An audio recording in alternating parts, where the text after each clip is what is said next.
नेत्रों को कोमलता से बंद कर लीजिए। सांसों को अनुभव करते हुए धीरे धीरे लंबी गहरी सांस लें व छोड़ें। सांसों को अनुभव करते रहें।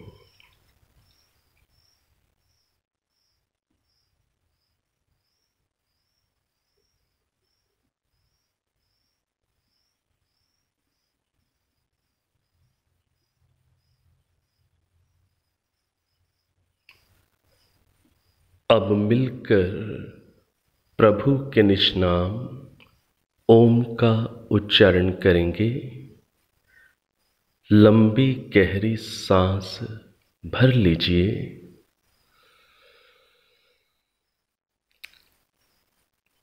ओ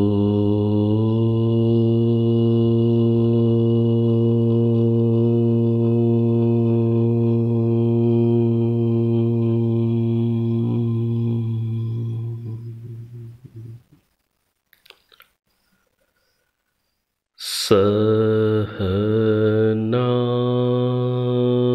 भवतु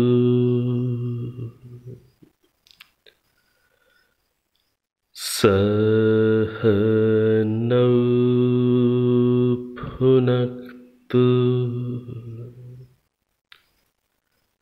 सह वीर्यम्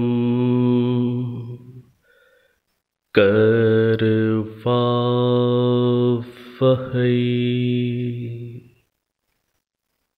तेजस्विनावधीतमस्तु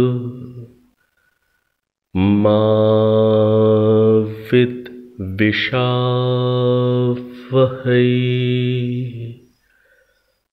ओम शांति शांति शांति।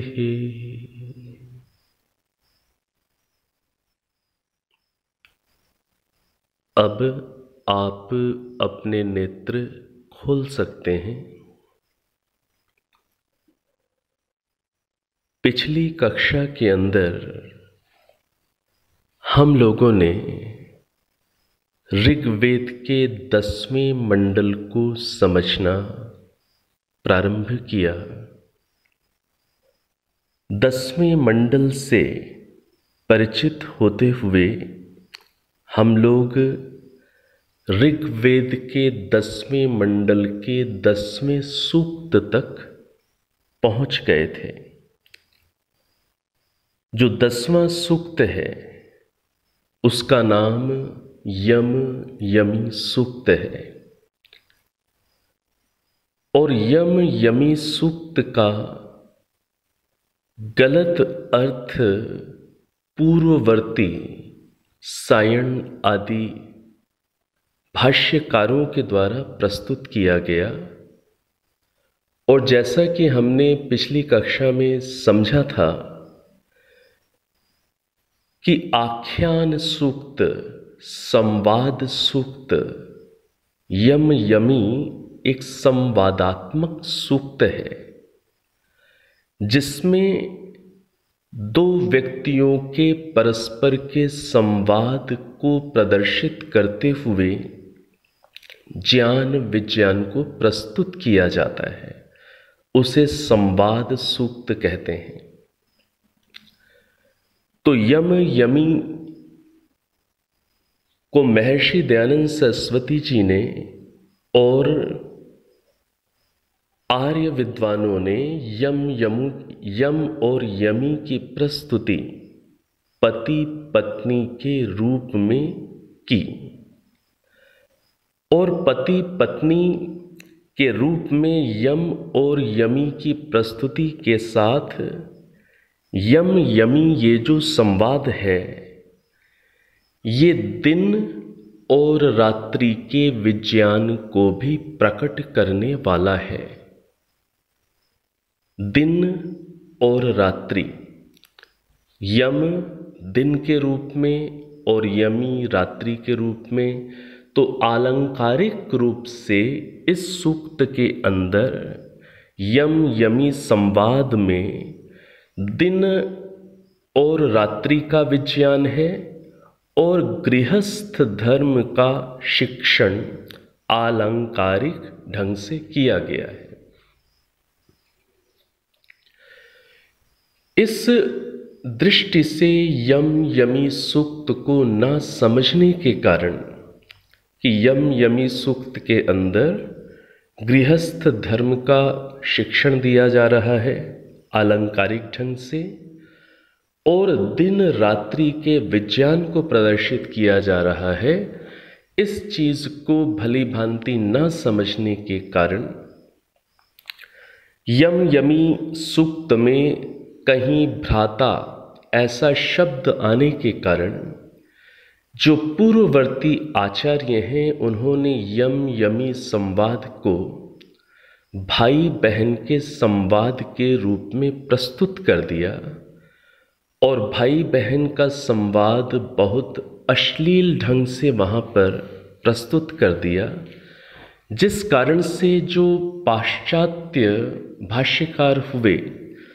जिन्होंने सायण आदि आचार्यों के भाष्यों का ही अनुसरण किया, उन्हें वेदों के ऊपर आक्षेप लगाने का इस सूक्त के गलत रूप में प्रस्तुत किए जाने के कारण उन्हें एक अवसर मिला वेदों के ऊपर आक्षेप लगाने का।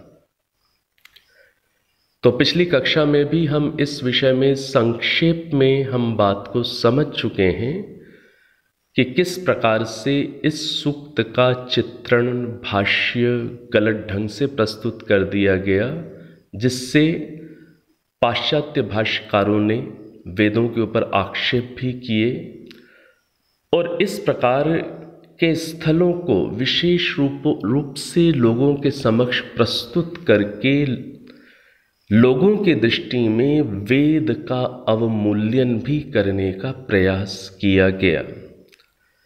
और इन सब के पीछे कहीं न कहीं कारण था ईसाइयत का प्रचार प्रसार करना। जो आर्य आर्ष ग्रंथ हैं उनका गलत अर्थ करके उनके प्रति श्रद्धा रखने वालों के हृदय में धीरे धीरे उनकी श्रद्धा को कम करके फिर ईसाइयत के जो ग्रंथ हैं बाइबल आदि उनकी स्थापना करना कहीं न कहीं ये कारण भी बना रहा। तो सौभाग्य से महर्षि दयानंद सरस्वती जी ने जो दृष्टि आर्ष दृष्टि अपने गुरुओं से प्राप्त की, विशेष रूप से गुरु स्वामी विरजानंद जी के चरणों में बैठ करके जो उन्हें आर्ष दृष्टि प्राप्त हुई, जो सच्चे वैदिक ग्रंथों से उनका परिचय हुआ और फिर स्वामी दयानंद सरस्वती जी का अथक परिश्रम, और उन्होंने परिश्रम करके वो इन शास्त्रों की गहराई में गए और वेदों के सच्चे अर्थों को लेकर के उन्होंने हमारे सामने उन्हें प्रस्तुत किया।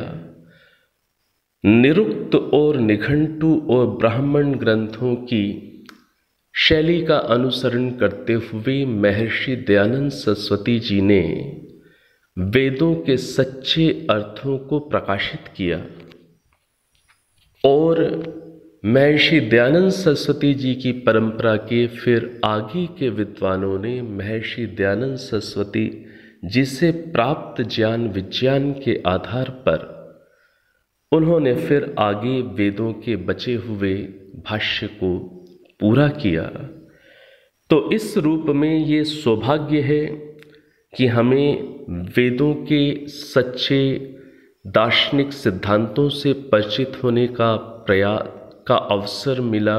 इसी के साथ साथ वेदों का जो सच्चा अर्थ है वो समाज में प्रकाशित हुआ और ये आर्य जाति जो अपनी शुद्ध परंपराओं को, वैदिक परंपराओं को भूल रही थी, वो फिर से पुनः गौरवान्वित अनुभव करते हुए अपनी सच्ची वैदिक आर्य परंपरा से जुड़ने लग गई।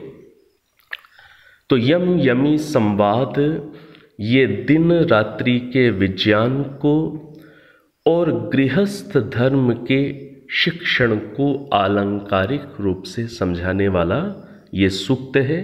मैंने पिछली कक्षा में निवेदन कर दिया था कि मेरा पूरा प्रयास है कि आपको 10वें मंडल की PDF फाइल भेज दी जाए, जिससे आप इस सूक्त का अध्ययन वहाँ पर स्वयं कर सकेंगे। तो जब आप इस सूक्त को प्रारंभ करेंगे तो जो इसकी भूमिका है उसको बहुत अच्छे से पढ़िएगा। 10वें सूक्त की भूमिका को आप जब पढ़ेंगे तो स्वामी ब्रह्ममुनि परिव्राजक जी ने वहाँ पर बातों को बहुत अच्छे ढंग से और विशेष रूप से व्याकरण के नियम और सिद्धांतों के आधार पर वहाँ ये सिद्ध किया हुआ है कि यहाँ पर गृहस्थ धर्म का प्रशिक्षण है और यमी की प्रस्तुति पति पत्नी के रूप में है, ना कि भाई बहन के रूप में है। अब आगे हम लोग चलेंगे सूक्त संख्या 14 में। सूक्त संख्या 14 और सूक्त संख्या 16, इन दो सूक्तों के अंदर अंत्येष्टि संस्कार से संबंधित मंत्र आए हुए हैं। महर्षि दयानंद सरस्वती जी ने, जैसा कि आप लोग जानते ही हैं कि संस्कार विधि उनकी एक प्रसिद्ध पुस्तक है, जिसके अंदर उन्होंने आर्यों के 16 संस्कार क्या हैं, 16 संस्कारों का प्रयोजन क्या है और 16 संस्कारों को करने की वैदिक विधि क्या है, उसका वहाँ पर उन्होंने विस्तार पूर्वक विधि विधान के साथ वहाँ पर विवरण दिया हुआ है। तो संस्कार विधि ये पुस्तक भी महर्षि दयानंद सरस्वती जी की प्रमुख पुस्तकों में से एक है। सत्यार्थ प्रकाश, ऋग्वेदादि भाष्य भूमिका, संस्कार विधि, ये संस्कार विधि भी ऐसी पुस्तक है जो प्रत्येक आर्य के घर में उपलब्ध होनी चाहिए। तो ये जो 16 संस्कार हैं, इन 16 संस्कारों में अंतिम संस्कार है अंत्येष्टि संस्कार। अर्थात जब मृत्यु हो जाती है तो मृत्यु के बाद जो शव होता है उसके साथ क्या क्रियाएं की जाती हैं, उसे कैसे, किस विधि से, किस भावना से एक यज्ञ का रूप देते हुए भस्म किया जाता है, ये सारी प्रक्रिया अंत्येष्टि संस्कार के अंतर्गत होती है। और उस संस्कार में चिताग्नि में वो एक यज्ञ की अग्नि के रूप में वहाँ पर उसे माना जाता है। और चिताग्नि में किस प्रकार से विभिन्न मंत्रों के माध्यम से घृत और सामग्री की आहुतियाँ दी जाती हैं, जिससे शव दाह करने से उत्पन्न जो हानिकारक विषैली जो गैसें हैं उनका शमन हो सके, वातावरण कम से कम प्रदूषित हो। इस कारण से घृत और सामग्री को बहुत बड़ी मात्रा में अंत्येष्टि संस्कार में प्रयुक्त किया जाता है। तो अंत्येष्टि संस्कार में जिन मंत्रों से आहुतियाँ दी जाती हैं, उन मंत्रों में ऋग्वेद के 17 मंत्र, 17 मंत्र महर्षि दयानंद सरस्वती जी ने संस्कार विधि में उद्धृत किए हैं। ऋग्वेद के 17 मंत्र हैं, ऐसे ही फिर यजुर्वेद के मंत्र लिए हैं, अथर्ववेद के मंत्र लिए हैं अंत्येष्टि संस्कार की विधि को संपन्न करने के लिए। तो अंत्येष्टि संस्कार में प्रयुक्त होने वाले ऋग्वेद के जो 17 मंत्र हैं, वो 17 के 17 मंत्र ऋग्वेद के इन 2 सूक्तों से लिए गए हैं, 14वें सूक्त से और 16वें सूक्त से। तो संस्कार विधि के अंत्येष्टि संस्कार में प्रयुक्त होने वाले ऋग्वेद के 17 मंत्र इन्हीं 2 सूक्तों से लिए गए हैं। और संस्कार विधि के अंदर तो केवल मंत्र दिए हुए हैं और विधि समझाई गई है, वहाँ पर मंत्रों के अर्थ नहीं दिए गए। तो अंत्येष्टि संस्कार में जिन मंत्रों से आहुतियाँ दी जा रही होती हैं, वो मंत्र बहुत गहरे अर्थों को भी अपने अंदर रखते हैं। जीवन की वास्तविकता, जीवन की अनित्यता और जीवन में सबकी मृत्यु होगी, सबको ही इस शरीर को छोड़ना पड़ता है, ये एक शाश्वत नियम है। जहां जहां संयोग है वहां वहां वियोग है। हम आत्माओं का इस शरीर के साथ संयोग हुआ और इस रूप में ये हम आत्मा का जन्म कहलाया। तो संयोग हुआ है शरीर के साथ, तो एक दिन वियोग भी अवश्य होगा। और केवल हमारा स्वयं के शरीर के साथ वियोग नहीं, जो हमारे अपने हैं उनका भी, हमारे संबंधी जनों का, हमारे अपनों का, हमारे प्रियजनों का भी उनके शरीर के साथ वियोग होगा। और ये वियोग ही मृत्यु नाम से कहा जाता है। तो जीवन की वास्तविकता क्या है, जीवन को हमें और किस दृष्टि से देखना है जिससे कि हम तत्वदर्शी बन सकें, जीवन की वास्तविकता जैसी है उसको वैसे देखने वाले, जानने वाले बन सकें।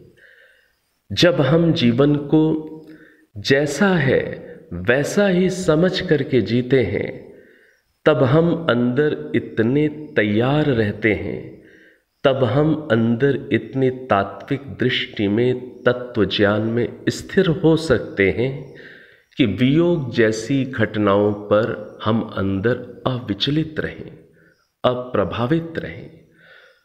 और मृत्यु जैसी घटनाओं को फिर हम सहज भाव से स्वीकार करने की मनोस्थिति में जी सकते हैं। तो जो अंत्येष्टि संस्कार में प्रयुक्त जो मंत्र हैं वो बहुत तत्व ज्ञान को देने वाले मंत्र हैं, जीवन की वास्तविकता को, जीवन की सच्चाई को समझाने वाले मंत्र हैं। तो उन मंत्रों के अर्थ आपको संस्कार विधि में तो प्राप्त नहीं होंगे। उन मंत्रों के अर्थ आपको जब आप ये वेद भाष्य पढ़ेंगे तो वेद भाष्य के 14वें और 16वें सूक्त में प्राप्त होंगे।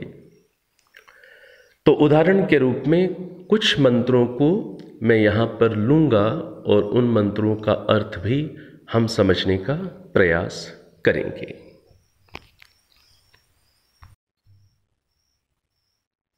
चौदहवें सूक्त का 8वां मंत्र हम लोग देखेंगे। यह मंत्र अंत्येष्टि संस्कार से संबंधित है। महर्षि दयानंद सरस्वती जी ने जिन 17 मंत्रों को संस्कार विधि में दिया हुआ है, उन मंत्रों में तो ये मंत्र नहीं है, परंतु इन सूक्तों के अंदर बहुत सारे अन्य मंत्र भी हैं जो उसी संस्कार से संबंधित हैं, जीवन की वास्तविकता को समझाने वाले हैं। तो अर्थ की दृष्टि से 8वें मंत्र का चयन यहाँ मैंने किया है। अर्थ की दृष्टि से वो आपके लिए अभी अधिक अनुकूल रहेगा। 8वां जो मंत्र है उसको हम लोग देखें, आप ध्यान से सुनिएगा।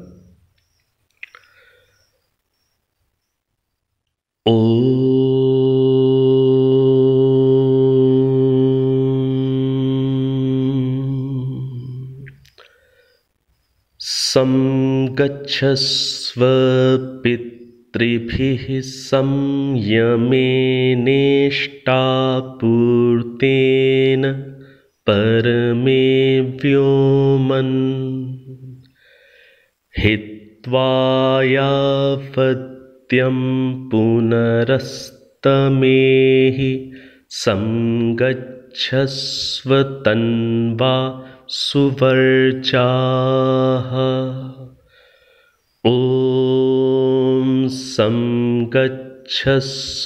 पितृभिः संयमेनेष्टापूर्तेन परमे व्योमन् हित्वा यावत्यं पुनरस्तमेहि संगच्छस्व तन्वा सुवर्चाः। तो ये 14वें सूक्त का 8वां मंत्र है। अब इसका जो भाषार्थ है, पदार्थ है, उसको हम लोग देखें। परमे व्योमन पितृभिः संगच्छस्व यमेन इष्टापूर्तेन सम। हृदय आकाश में वर्तमान हुए हे जीव। हृदय आकाश में, जैसे कि मैंने एक कक्षा में पहले भी निवेदन किया था कि जो आत्मा की जो उपस्थिति है शास्त्रों के अंदर, वेद के अंदर, गीता के अंदर, वो कहाँ बताई जाती है? हृदय में। और इस बात को भी अच्छे से हम लोगों ने उस कक्षा में समझ लिया था कि जब आध्यात्मिक जगत से संबंधित संदर्भ में हृदय शब्द का जब प्रयोग होता है, आत्मा, परमात्मा, मन आदि से संबंधित प्रसंग में जब हृदय शब्द का प्रयोग होता है, तो वहाँ पर जो हृदय है वो ये धड़कने वाला हृदय नहीं है। अध्यात्म विषय से संबंधित प्रसंगों में जहाँ जहाँ हृदय शब्द आता है, वो हृदय शब्द हृदयाकाश के लिए आता है। हृदयाकाश के लिए, हृदय गुहा के लिए, हृदय प्रदेश के लिए आता है।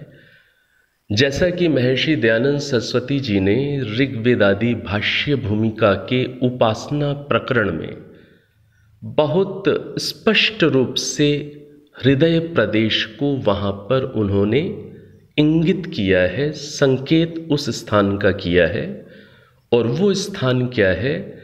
हृदय अर्थात हृदयाकाश, हृदय प्रदेश, हृदय गुहा, हृदय अवकाश, इन पर्यायवाची शब्दों से, नामों से इस हृदय प्रदेश को कहा जाता है। तो जो हृदय प्रदेश है उसे हृदयाकाश भी कहते हैं, उसे हृदय गुहा भी कहते हैं, उसे हृदयावकाश भी कहते हैं। ये समान अर्थों में है। तो कौन सा प्रदेश है वो? जैसा ऋषि दयानंद सरस्वती जी ने लिखा, कंठ से नीचे दोनों स्तनों के मध्य में।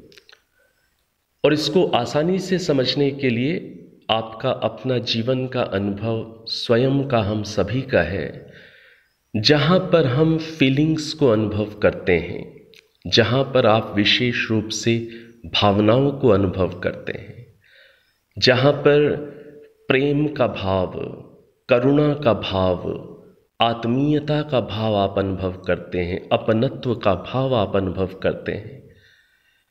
जब बच्चा बहुत समय के बाद आपके पास पहुंचता है तो एक जो अंदर प्रेम का भाव, वात्सल्य का भाव आप कहाँ अनुभव करते हैं? आप यहीं पर छाती के मध्य में अनुभव करते हैं।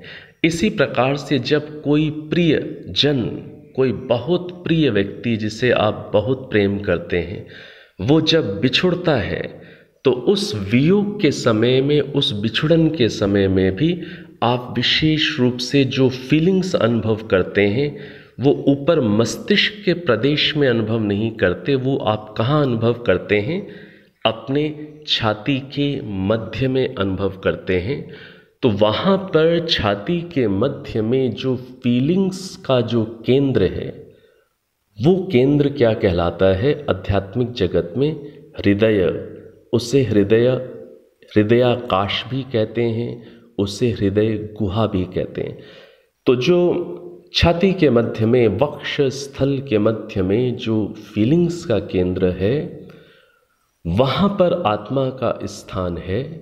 और महर्षि दयानंद सरस्वती जी ने बहुत स्पष्ट रूप से ऋग्वेद आदि भाष्य भूमिका में लिखा कि परमात्मा अनुभूति करने के लिए वह सबसे सुगम और सुगम स्थल है जहाँ पर परमात्मा अनुभूति व्यक्ति को हो सकती है। उस कक्षा में हम लोगों ने इस बात को अच्छे से स्पष्ट कर लिया था कि कई विशेष रूप से ऐसे विद्वान जो बौद्धिक चिंतन में संलग्न हैं, जो शब्दों का अधिक प्रयोग कर रहे होते हैं या तार्किक विश्लेषण अधिक कर रहे होते हैं, या पुस्तकों के जो लेखक हैं जिनका चिंतन शब्द में अधिक होता है और जिनका विश्लेषण तार्किक अधिक होता है, ऐसे लोगों का जो मस्तिष्क का प्रदेश है वो अधिक क्रियाशील रहता है। इस क्रियाशीलता के कारण कई बार व्यक्ति को ऐसा लगता है कि मानो आत्मा ऊपर मस्तिष्क में है। तो इस बात को अच्छे से स्पष्ट कर लीजिएगा, बहुत अच्छे से स्पष्ट कर लीजिएगा। आत्मानुभूति होती तब है जब व्यक्ति का शाब्दिक चिंतन समाप्त हो जाता है। आत्मानुभूति होती ही तब है जब व्यक्ति तार्किक विश्लेषण से भी ऊपर उठ करके, जहाँ पर शब्द समाप्त हो जाते हैं, जहाँ पर तर्क वितर्क समाप्त हो जाते हैं, जहाँ पर केवल अनुभव बचता है, जहाँ केवल अनुभव होता है, उस स्थिति में जब व्यक्ति जाता है तब उसको आत्मा की अनुभूति वक्ष स्थल में, हृदय प्रदेश में होती है। ये ऋषियों का तो स्पष्ट रूप से हमें मिलता ही है। इसी प्रकार से जो भी अधिक इस क्षेत्र में जिन्होंने परिश्रम किया है, जो ध्यान आदि के क्षेत्र में ठीक विधियों के माध्यम से गए हुए लोग हैं, उनके अनुभव भी यही बताते हैं कि जो आत्मानुभूति होती है वो वक्ष स्थल के मध्य में, हृदय प्रदेश में होती है। तो इस बात को बहुत अच्छे से स्पष्ट कर लीजिएगा कि आध्यात्मिक प्रसंग में जब हृदय शब्द आता है तब वह पंपिंग हार्ट के लिए नहीं आता, रक्त क्षेपक हृदय के लिए नहीं आता, जो छाती के मध्य बाईं साइड में है उसके लिए नहीं आता। वो छाती के मध्य में जो अनुभूति, फीलिंग्स का केंद्र है, वहाँ के लिए आता है। इस बात को स्पष्ट रखिएगा। और कहीं प्रसंगों में मस्तिष्क, आयुर्वेद के अंदर जहाँ पर शरीर शास्त्र से संबंधित बातों का विवरण है, वहाँ पर मस्तिष्क में भी हृदय शब्द को यूज किया जाता है। तो मस्तिष्कगत जो हृदय शब्द है वो शरीर आयुर्वेद के प्रसंग की दृष्टि से उस रूप में भी आता है, लेकिन आध्यात्मिक अनुभूतियों के लिए जब हृदय शब्द आएगा तो वो हृदयाकाश के लिए आएगा। वक्ष स्थल के मध्य में जो भावनाओं का, फीलिंग्स का केंद्र है, वहाँ के लिए आता है। तो क्या कह रहे हैं यहाँ पर कि हृदयाकाश में वर्तमान हुए हे जीव। ये स्वामी ब्रह्ममुनि जी का भाष्य है। तो उन्होंने बहुत स्पष्ट रूप से लिखा है हृदयाकाश, में वर्तमान हुए हे जीव, तू प्राणों के साथ संगत हो, तू प्राणों के साथ संगत हो जा और वहीं जीवन काल के साथ भी संगत हो। संगत हो का तात्पर्य क्या है? यहाँ पर अच्छी प्रकार से प्राप्त हो। संगत का अर्थ यहाँ पर क्या है? सम, अच्छी प्रकार से। गत, गत का अर्थ क्या है? प्राप्त होना। तो संगत हो, तू प्राणों के साथ संगत हो जा, तू प्राणों के साथ प्राप्त हो जा और वहीं जीवन काल के साथ भी संगत हो, जीवन काल के साथ भी प्राप्त हो जा। इष्टापूर्त यज्ञ आदि रूप संचित किए धर्म धन के साथ संगति कर। जो अच्छे तूने यज्ञ आदि कार्य किए हुए हैं और जो धर्म धन को जो अर्जित किया हुआ है उसके साथ तेरी संगति हो, तेरी प्राप्ति हो। और यही जो धर्म धन है, जो यज्ञ आदि के रूप में, यज्ञ को हमने बहुत अच्छे से स्पष्ट किया हुआ है, कक्षाओं में समझा हुआ है। यज्ञ शब्द का बहुत व्यापक अर्थ है। यज्ञ का अर्थ है अच्छे कर्म, जो सद्भाव से अन्यों के उपकार के लिए किए जाते हैं या आत्मोत्थान आदि के लिए भी जो किए जाते हैं। जो अच्छे कार्य हैं उन्हें वैदिक परिभाषावली में यज्ञ कहा जाता है। तो क्या कह रहे हैं कि ये यज्ञ रूपी जो संचय किया है तूने धर्म धन, अर्थात अच्छे कार्यों को जो किया है, और ये जो अच्छे कर्म हैं यही तेरा धर्म धन है, यही तेरा वास्तविक धन है। इनके साथ तेरी संगति हो, इनको तू प्राप्त कर। यही तेरे सच्चे मित्र हैं और ये ही तेरे साथ मरने के साथ अगले जन्म में जाते हैं। इस बात को हम अलग ढंग से भी विविध रूपों में हमने जीवन के अंदर सुना हुआ है कि यहाँ पर मृत्यु के समय में हमारे साथ ये भौतिक संपदाएं नहीं जाती, ये बैंक बैलेंस नहीं जाते। हमारा अर्जित किया हुआ कर्म रूपी धन वो अच्छा है या बुरा है, ये हमने जीवन को कैसे जिया है उस पर निर्भर करता है। तो हमने जो कर्मों का संचय किया है वो कर्म रूपी संचय वही हमारे साथ जाता है। इसलिए ये साथ जाने वाली निधि है, बाकी तो सब कुछ यहीं छूट जाता है। तो धर्म अधर्म रूपी कर्म, उनके संस्कार, उनकी वासनाएं हमारे साथ जाती हैं। इसलिए जीवन के अंदर इस जागरूकता में हमें जीना है कि जो चीज़ साथ जाएगी उसका भी हम ठीक प्रकार से गुणवत्ता के आधार पर, क्वालिटी के आधार पर हम उसका भी अच्छा अर्जन कर लें, संचय कर लें। कहीं जीवन पूरा का पूरा जीवन कहीं ऐसी चीज़ों को ही इकट्ठा करने मात्र में ना व्यतीत हो जाए जो चीज़ें यहीं पर छूट जाने वाली हैं। तो यहाँ पर यही बात कही जा रही है कि ये जो धर्म धन रूपी ये जो सच्चा धन है यही मरने के साथ हमारे आगे जाएगा। अवद्यम हित्वाय पुनः अस्तम एहि सुवर्चाः तन्वा संगच्छस्व। म्रियमाण अर्थात मरण धर्मा शरीर को छोड़कर पुनर्जन्म को प्राप्त होना होता है, और उस पुनर्जन्म को प्राप्त होकर तू आगे सुंदर शरीर से युक्त हो जा, और आगे सुंदर शरीर से सुंदर अवसरों से युक्त तभी हुआ जा सकेगा जब हमारा अर्जित धर्म रूपी धन हमारा उत्तम स्तर का है, उत्तम क्वालिटी का है। तब पुनर्जन्म की स्थिति में यदि हम मुक्त नहीं हो पाते हैं तो पुनर्जन्म की स्थिति में फिर सुंदर शरीर, सुंदर अवसर हमें उपलब्ध होंगे।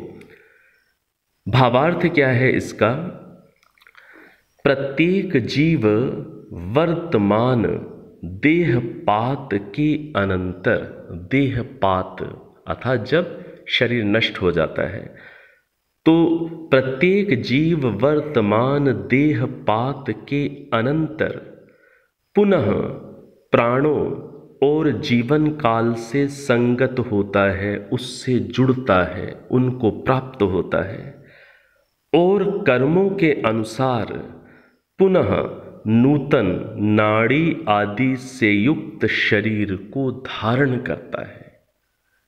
कर्मों के अनुसार जैसे हमारे कर्म होंगे वैसा ही हमारा अगला शरीर होगा, अगली योनि होगी और अगले साधन, सुविधाएं, अवसर, माता पिता, रिश्तेदारी, जो कुछ हमें जन्म के साथ प्राप्त हो जाता है वो हमारे पूर्व जन्म के कर्मों का फल होता है।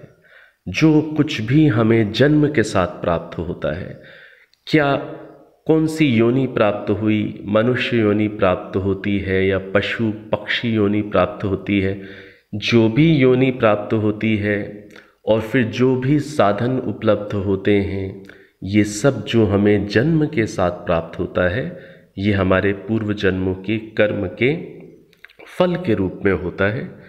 तो हमें अपने मृत्यु के अनंतर, मृत्यु के बाद जो अगला सेकंड है, जो अगला मिनट है, वो भी हमारा ही भविष्य है। उस भविष्य के प्रति भी हमें जागरूक रहना है। जिस प्रकार से हम सभी अपने भविष्य के प्रति जागरूक रहते हैं कि कहीं जीवन में यदि कोई आपत्ति आ जाए तो उस आपत्ति का सामना करने के लिए मेरे पास धन आदि साधन होने चाहिए। तो हम अपना बैंक बैलेंस जिस प्रकार से इस जन्म में बहुत जागरूकता पूर्वक मेंटेन करते हैं, या फिर अपने संबंधों को सामाजिक स्तर पर इस स्तर पर रखते हैं कि जीवन में कोई आपत्ति आ जाए तो हमें सहयोग उपलब्ध हो पाए। अब ये सोचना है कि इस जीवन में तो हम अपने भविष्य के प्रति जागरूक रहते हैं, हम व्यवस्थाएं रखते हैं, हम एक योजना के साथ चलते हैं। प्रश्न है, मृत्यु के अनंतर, मृत्यु के बाद जो अगला मिनट है, क्या वो मुझ आत्मा का भविष्य नहीं है? वो भी मुझ आत्मा का भविष्य है। मृत्यु के अनंतर आगे मेरा जन्म कहाँ होगा, ये योजना, ये जागरूकता, ये भी रखनी अत्यंत आवश्यक है कि मृत्यु के अनंतर अगला जन्म कहाँ होगा। सभी हम यही तो चाहेंगे, या तो हम मुक्त हो जाएं, और यदि मुक्ति की योग्यता हम नहीं अर्जित कर पाते तो हम यही चाहेंगे कि अगला जन्म हमारा मनुष्य योनि में और बेहतर स्थिति में हो, और अच्छा स्वस्थ शरीर हो, और बुद्धि आदि, स्मृति आदि सामर्थ्य और अच्छे स्तर पर प्राप्त हों। माता पिता बहुत सुलझे हुए ज्ञानी, विज्ञानी, तत्व ज्ञान की ओर स्वयं अग्रसर होने वाले ऐसे हमें माता पिता उपलब्ध हों, ऐसा हमें परिवेश उपलब्ध हो जहाँ पर आसानी से हमें वेद का ज्ञान, सत्य ज्ञान उपलब्ध हो सके, और केवल शाब्दिक ज्ञान ही नहीं, जहाँ पर हमें आध्यात्मिक स्तर पर ध्यान के विषय में जिन विधियों को यूज़ किया जाता है, बचपन से ही हमें ठीक विधियाँ ध्यान की मिल जाए। हर व्यक्ति अपने तरीके से एक अच्छा ही भविष्य मृत्यु के अनंतर भी चाहेगा। तो मृत्यु के अनंतर जो हमारा भविष्य है, मृत्यु के बाद जो हमारा भविष्य है, वो किस पर निर्भर करेगा? वो हमारे इस जन्म में किए गए कर्मों पर निर्भर करेगा। इसलिए उस भविष्य के प्रति भी जागरूक रहकर योजनाबद्ध तरीके से अपने कर्मों को बनाना ये बुद्धिमत्ता है, और इस बुद्धिमत्ता के साथ हमें जीना है। ये वेद का संदेश है, ईश्वर की आज्ञा है। तो ये जो मंत्र हैं, जो अंत्येष्टि से संबंधित मंत्र हैं, वो इस प्रकार की जागरूकता को पैदा करने वाले हैं। और जब शव को जलाया जाता है तो किन किन बातों की सावधानी रखनी होती है, उसका भी संकेत मंत्रों में दिया हुआ है। और जब शव भस्म हो जाता है तो उसका क्या होता है, कैसे वो अपने कारणों में विलीन होता है, उसका भी संकेत इन मंत्रों में प्राप्त होता है। तो अब हम जो 16वां सूक्त है, 16वें सूक्त में जो मंत्र आए हुए हैं, जो महर्षि दयानंद सरस्वती जी ने संस्कार विधि में लिए हुए हैं, अब हम 16वें सूक्त के कुछ मंत्रों को वहाँ पर देखेंगे, उनके अर्थों को भी समझने का प्रयास करेंगे। 16वें सूक्त के जो मंत्र महर्षि दयानंद सरस्वती जी ने संस्कार विधि में लिए हुए हैं, उन्हीं मंत्रों को मैं यहाँ प्रस्तुत करूँगा और उनके अर्थों को, भावों को हम लोग समझने का प्रयास करेंगे। तो 16वें सूक्त का तीसरा मंत्र, चौथा मंत्र, पांचवा मंत्र, ये सभी संस्कार विधि में हैं। तो मैं इन मंत्रों का पहले एक साथ मैं पाठ कर देता हूँ और उसके बाद फिर हम इन मंत्रों के भावार्थ देखने का प्रयास करेंगे। ओम सूर्यं चक्षुर्गच्छतु वातमात्माद्यां च गच्छ पृथिवीं च धर्मणा अपो वा गच्छ यदि तत्र ते हितमोषधीषु प्रतितिष्ठा शरीरैः। ॐ अजो भागस्तपसा तं तपस्वतं ते शोचिस्तपतु तं ते अर्चिः। यास्ते शिवास्तन्वो जातवेदस्ताभिर्वहैनं सुकृतामुलोकम्। ॐ अवसृज पुनरग्ने पितृभ्यो यस्त आहुतश्चरति स्वधाभिः।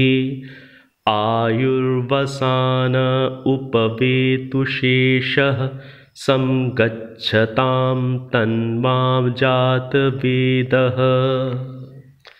तो ये तीसरा, चौथा और पांचवा मंत्र, इसका उच्चारण मैंने किया है। अब इन मंत्रों का जो भावार्थ है उसको हम लोग देख लें। भावार्थ तीसरे मंत्र का, देहपात के अनंतर देह तो अपने अपने कारण पदार्थों में लीन हो जाता है और जीव स्वकर्मानुसार प्रकाशमय, जलमय, पृथ्वीमय लोकों तथा वृक्षादि की जड़ योनियों तक प्राप्त होता है।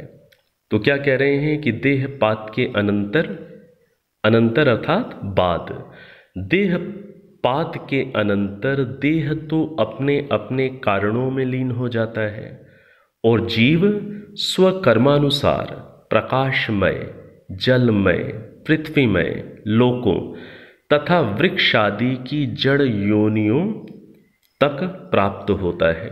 तो इस प्रकार से विभिन्न स्तरों पर उसका जन्म होता है।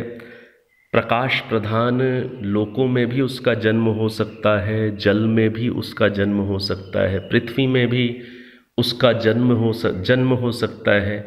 और वृक्ष आदि ये जो जड़ हैं, जिन्हें स्थावर योनि कहते हैं, वृक्ष आदि वनस्पतियाँ ये स्थावर योनियाँ हैं, इनमें भी जन्म हो सकता है। तो इस रूप में अपने अपने कर्मानुसार फिर उसका विभिन्न लोकों में जन्म होता है। अगले मंत्र का भावार्थ है, देहांत के साथ ही अग्नि तत्व जो सब जगह तेजो रूप से वर्तमान है, वह पृथ्वी, अंतरिक्ष और द्यू स्थान के क्रम से जीव को ले जाता है। तो इस रूप में अग्नि तत्व की भूमिका यहाँ पर है कि अग्नि तत्व की सहायता से फिर आत्मा का आगे गमन होता है। अगला जो भावार्थ है, देहांत के पश्चात मृत पुरुष के दो परिणाम अग्नि द्वारा होते हैं। एक शवाग्नि से शव दहन होकर उसके सूक्ष्म कण सूर्य रश्मियों को प्राप्त होते हैं। दूसरे सर्वत्र विद्यमान सूक्ष्म अग्नि तेज देहांत के साथ ही जीव को पुनर्जन्म में ले जाने के लिए प्रेरक बनते हैं। तो ये आप इन मंत्रों के अर्थ पदार्थ थोड़ा इन्हें विस्तार से समझने के लिए आप वहाँ पर भाष्य में देखिएगा। अब जो 7वां मंत्र है, 7वां मंत्र देखते हैं। 7वां मंत्र इस रूप में है, ओम अग्निर्वर्म परिगोभिर्व्ययस्व सम्प्रोणुस्व पीवसा मेधसा च नेत्वाधृष्णुर्हरसा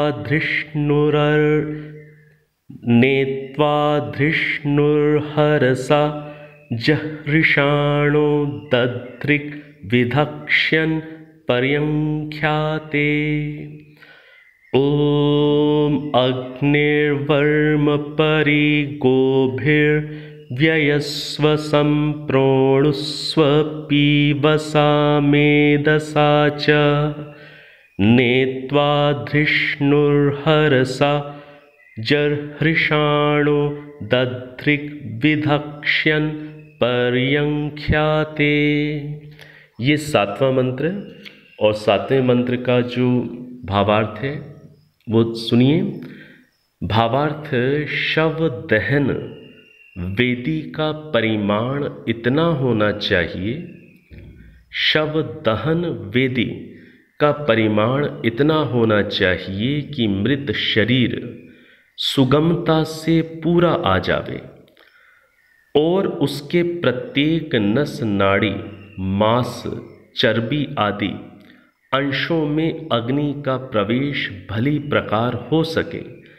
शव दहन करने वालों को यह ध्यान रखना चाहिए कि चिता में अग्नि इस प्रकार जलाई जाए कि वह अति तीक्ष्ण और बलवान होकर विपरीतता से जलाती हुई शव अंगों को इधर उधर ना फेंक दे। तो इस बात का भी ध्यान रखना है कि अग्नि बहुत अधिक तड़कने वाली ना हो, एकदम बहुत तेज ना हो जाए, जिससे कहीं वो शव के अंगों को इधर उधर फेंकना ना शुरू कर दे, बिखेरना ना शुरू कर दे। इसका भी ध्यान रखना चाहिए। अब और हम लोग इस मंत्र का अर्थ देख लेते हैं, या मैं आपको कुछ भावार्थ पढ़ करके सुना देता हूँ कि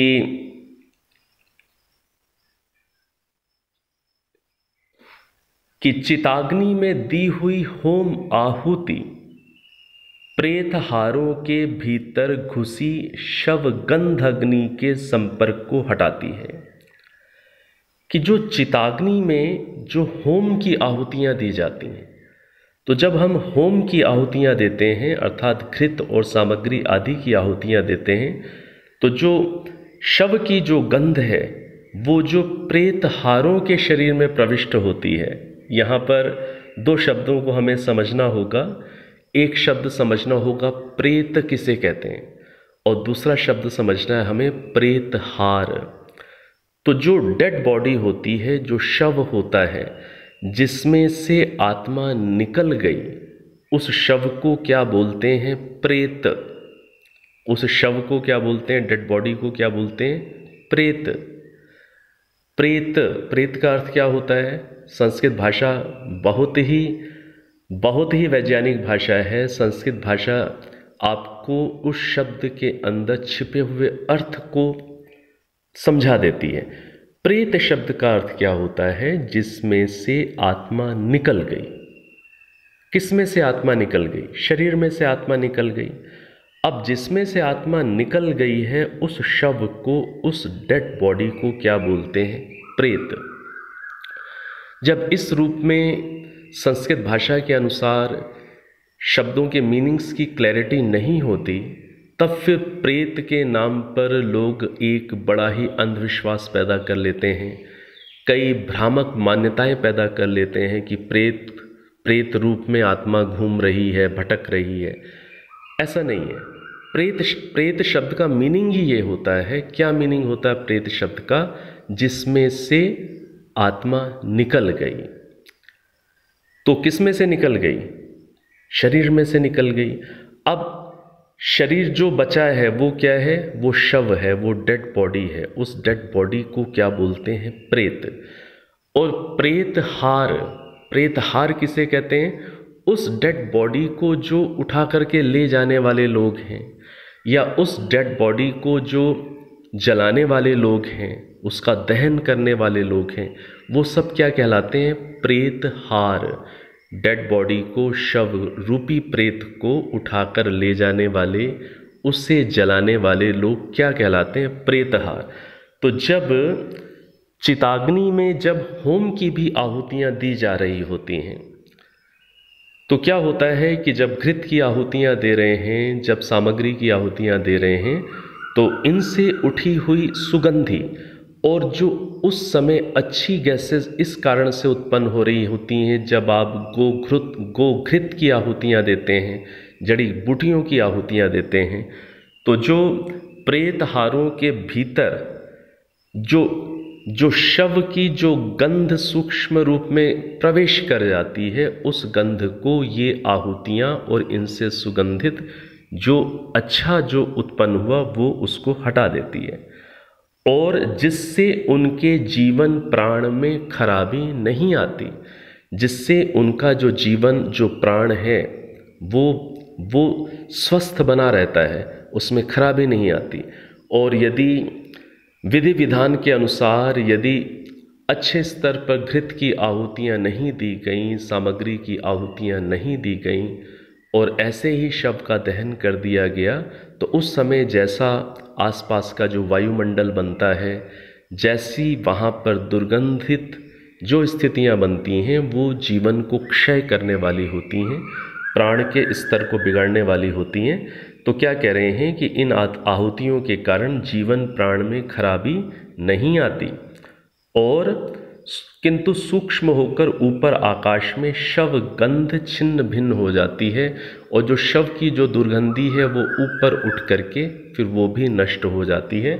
इस कारण से घृत आदि की आहुतियाँ देना अत्यंत आवश्यक है। और जो 13वां मंत्र है, 13वें मंत्र का जो भावार्थ है उसे सुनिए। शवाग्नि के दग्ध स्थान को प्रथम अग्नि से रहित करना चाहिए, अर्थात जहाँ पर हमने शव को जलाया है उस स्थान को, अब वो स्थान क्या हुआ? जहाँ पर चिता जली, जहाँ पर शव जलाया गया, वो स्थान कैसा हो गया? वो दग्ध हो गया। तो उस स्थान को प्रथम अग्नि से रहित कर देना चाहिए। पुनः उसमें इतना जल सिंचन करना चाहिए कि जिससे वहाँ अच्छी दूब घास उत्पन्न हो सके। तो वहाँ पर फिर काफ़ी जल का सिंचन भी करना चाहिए, जल डालना चाहिए, जिससे वहाँ पर अच्छी दूब घास पैदा हो सके। तो जहाँ पर श्मशान घाट में जो व्यवस्थाएं हैं वहाँ तो ये सब संभव नहीं होता, लेकिन यदि आप कहीं पर अन्य स्थान पर यदि आप इस रूप में यदि चिता जलाते हैं, तो उस स्थान पर जो भूमि अग्नि से दग्ध हो गई, तो अग्नि को वहाँ से फिर हटाकर फिर वहाँ पर बहुत अधिक जल का सिंचन करना चाहिए, जिससे वहाँ पर घास आदि पुनः उत्पन्न हो जाए। ऐसे ही अगले मंत्र में भी इसी प्रकार की बात लिखी हुई है कि शव अग्नि के पश्चात उस भूमि का उपचार इस प्रकार होना चाहिए कि वहाँ ठंडी ठंडी दूब और सुगंध लता उग कर भूमि हरी भरी हो जाए और सुंदर प्रतीत हो, और शव अग्नि के प्रभाव का कोई चिन्ह वहाँ ना शेष रहे। तो इस रूप में बाद में वहाँ हमें भूमि का उपचार भी करना होता है। ये यहाँ पर हमारे लिए नई बात हो सकती है। हाँ, जो श्मशान घाट हैं, श्मशान घाटों में तो लगातार उसी एक जगह पर फिर कई चिताएं जलती रहती हैं, तो वहाँ तो ये संभव नहीं है।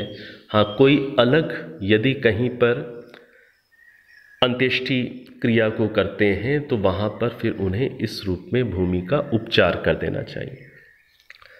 तो ये बात कुछ हमारे लिए नई हो सकती है। अब आजकल तो शव दहन करने के कई आधुनिक तरीके भी, वैज्ञानिक तरीके भी साइंस के माध्यम से आज डेवलप हो गए कि बहुत बड़े बड़े विद्युत ग्रहों में जहाँ पर इलेक्ट्रिसिटी के माध्यम से, विद्युत के माध्यम से शव का दहन कर दिया जाता है। भारत के अंदर भी अब ये प्रक्रिया देखने को मिलने लग गई है, सुनने को मिलने लग गई। और विदेशों में तो मुख्य रूप से इसी रूप में शव दहन होता है कि इलेक्ट्रिक चैम्बर्स होते हैं, उन चैम्बर्स में ही अंदर शव को डाल दिया जाता है और विद्युत के माध्यम से, इलेक्ट्रिसिटी के माध्यम से वहाँ इतना टेम्परेचर पैदा कर दिया जाता है कि शव का दहन वहाँ पर हो जाता है। तो कई बार विदेशों के अंदर और भारत के अंदर भी कई बार लोगों का ये प्रश्न होता है कि संस्कार विधि के अंदर महर्षि दयानंद सरस्वती जी ने बहुत बड़ी मात्रा में घृत और सामग्री का प्रयोग करना लिखा हुआ है, बहुत बड़ी मात्रा में। तो जब इस इलेक्ट्रिक दहन की प्रक्रिया से चैम्बर्स के माध्यम में, इलेक्ट्रिक चैम्बर्स के माध्यम से जब शव को दहन नहीं किया जा रहा, जहाँ पर लकड़ियाँ यूज़ नहीं की जा रही, तो क्या वहाँ पर भी इतना घृत, इतनी सामग्री लगानी या इलेक्ट्रिक चैम्बर्स में साथ में अंदर भेजनी ठीक है अथवा नहीं है? ये प्रश्न लोगों के अंदर आता है और स्वाभाविक है। प्रश्न तो आने ही चाहिए और प्रश्नों की गहराई में जाकर ठीक समाधान को प्राप्त करने से हमारा निश्चित रूप से अनुभव, ज्ञान विज्ञान बढ़ता है। तो प्रश्न होना गलत नहीं है, संशय होना गलत नहीं है, प्रश्न होने चाहिए। तो अब जहाँ पर लकड़ी यूज़ नहीं की जा रही, जब सामान्य रूप से जो परंपराएं हैं, जो हमारी जो वैदिक परंपराओं के अंदर तो चिता बनाई जाती है, चिता में तो बहुत सारी हम लकड़ी, और उसको चूंकि वहाँ पर वो यज्ञ का ही रूप है तो हम ये कहेंगे कि समिधाओं को यूज़ किया जा रहा होता है। तो वहाँ पर घृत सामग्री इस स्तर पर डालनी होती है कि जिससे जो समिधाएं हैं, जो लकड़ियाँ हैं, वो भी अच्छी प्रकार से जल जाए और शव भी अच्छी प्रकार से जल जाए। लेकिन जो इलेक्ट्रिक चैम्बर्स हैं, वहाँ पर अब समिधा रूपी लकड़ियों को जलाने के लिए तो घृत और सामग्री की उस रूप में आवश्यकता नहीं है। वहाँ तो अब केवल शरीर को सीधा बंद कर देगा वो चैम्बर। तो वहाँ पर अपेक्षा से आप कम कर सकते हैं। जितना संस्कार विधि के अंदर जितना घृत सामग्री जिस परिमाण में लिखी हुई है, उतना परिमाण वो आदर्श परिमाण है। जब आप समिधा युक्त चिता के ऊपर जब आप शवदाह करें, तब तो उस परिमाण में ही हमें लेना चाहिए घृत और सामग्री। और जब इलेक्ट्रिक चैम्बर्स में जब हम दहन करते हैं, तो चूंकि वहाँ पर समिधा या लकड़ियाँ हम बर्न नहीं कर रहे, वहाँ पर सीधे ही विद्युत सब बर्न कर देगी, शरीर को जला देगी। तो वहाँ पर जितनी मात्रा ऋषि ने लिखी हुई है, कम से कम उसकी आधी मात्रा तो वहाँ भी हमें डालनी चाहिए। क्योंकि इलेक्ट्रिक चैम्बर्स के अंदर जब शरीर जलेगा, तो शरीर जलने के बाद उसका स्मोक, वो तो इलेक्ट्रिक चैम्बर के अंदर वो तो समाप्त नहीं होगा। वो जो स्मोक होता है वो तो बाहर निकलेगा ही निकलेगा किसी न किसी माध्यम से, और वो बाहर निकल करके वो वायुमंडल में, इन्वायरमेंट में वो मिश्रित होगा ही, वो मिक्स होगा ही। वो स्मोक वो तो बाहर निकलेगा, एयर में तो उसने मिक्स होना ही है। तो वहाँ पर ये हमारा निश्चित रूप से एक कर्तव्य बनता है कि हम वहाँ पर भी साथ में काफ़ी मात्रा में घृत और सामग्री को भी हम अंदर डालें। हाँ, चूँकि लकड़ियाँ नहीं जला रहे हैं, समिधाएँ नहीं जला रहे हैं, इसलिए उतनी डालने की आवश्यकता नहीं हो सकती, तो कम से कम आधा तो जरूर वहाँ पर परिमाण का, उस जैसा ऋषि ने बताया है उसका लगभग आधा तो हम जरूर वहाँ डालें, जिससे स्मोक के साथ जो स्मोक निकलकर वायुमंडल में मिश्रित होगा उसके साथ साथ ये सारी जड़ी बूटियाँ, ये घृत का स्मोक भी वायुमंडल में बाहर जाए और वो किसी न किसी रूप में बैलेंस करने का प्रयास करे। तो इसका भी हमें इस रूप में हम विशेष हमें ध्यान देना होता है, देना चाहिए। हाँ, वहाँ आप कम कर सकते हैं क्योंकि वहाँ लकड़ियाँ बर्न नहीं हो रही, लेकिन इसका ये मतलब नहीं है कि हम केवल आधा किलो या 1 किलो घी या 1 किलो सामग्री मात्र केवल औपचारिकता के लिए हम जलाएं। नहीं, हम वहाँ पर वैज्ञानिक दृष्टि के साथ कि इलेक्ट्रिक चैम्बर में जो दहन होगा उसका स्मोक कहाँ जाएगा, और वो जो स्मोक है उसने भी वायुमंडल में ही जाना है। तो उसको बैलेंस करने के लिए हमें घृत और सामग्री का भी स्मोक, अच्छा स्मोक पैदा करना चाहिए। तो इस रूप में हम इलेक्ट्रिक चैम्बर्स में दहन क्रिया को कर सकते हैं। तो ये कुछ बातें जो अंत्येष्टि संस्कार से संबंधित रहीं। अब समय हमारा पर्याप्त हो चुका है। अब हम लोग 1 बार ओम 3 बार शांति का उच्चारण करेंगे। लंबी गहरी सांस भर लीजिए।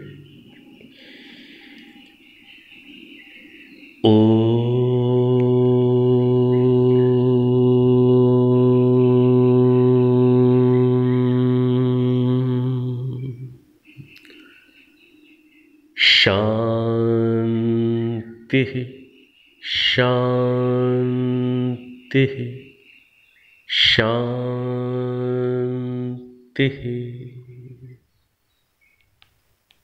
ओ